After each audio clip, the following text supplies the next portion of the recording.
Hey everybody, we're going to talk about cleaning our filter screen today.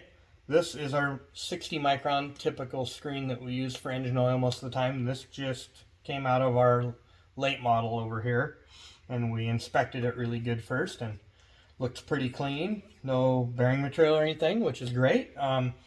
So there's a part number on here on the center O-ring. I always like to put the screen in the same way every time.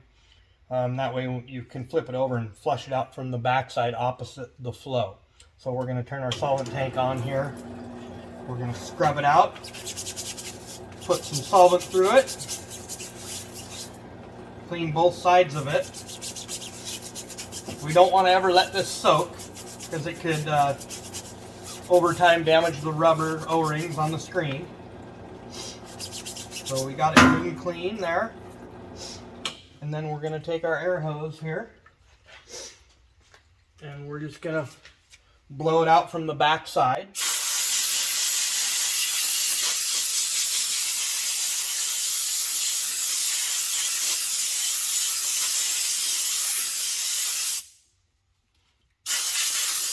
Kind of blow both sides off, get it good and dry. Maybe take a rag, just dry that rubber off there.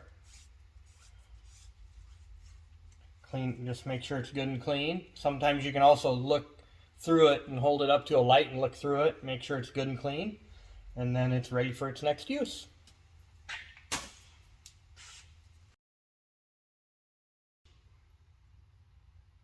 Move it around. That's a clean screen.